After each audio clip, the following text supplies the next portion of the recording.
do we want? Justice! When do we want it? Now! These images of protests have flooded our TVs and social media feeds for the past few weeks. And as a parent, you might ask yourself, how do I talk about this with my kids? While this is a challenge, it's also an opportunity for us to think out loud about race and racism with our children. We spoke to Dr. Adrienne Crawford Fletcher, Assistant Dean for Diversity and Inclusion at Case Western Reserve University in Cleveland, Ohio. Go peace! Even though it's a complex topic to simplify, she shares 3 tips for talking to your children about racism.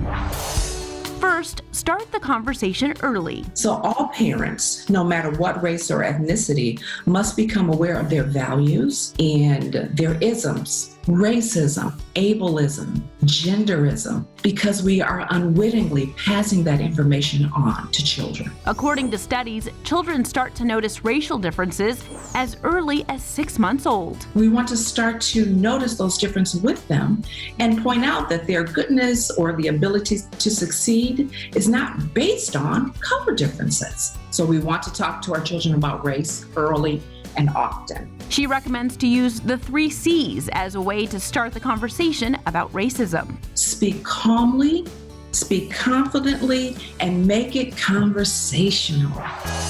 Next, it's important to recognize and address white privilege, which she explains as the ability to move about in the United States freely and having unworried opportunity. She says it's important to teach your children early and often how it affects others. We see white privilege being weaponized or wielded in statements like, I'm better than you because my skin is lighter than yours and your skin is dark. Privilege can always play a part in someone's success, but her advice for parents is to be intentional by exposing your kids to experiences with people from different backgrounds. Go to places where they will congregate with families who are different from them, then children learn not to wield or weaponize that quote-unquote privilege.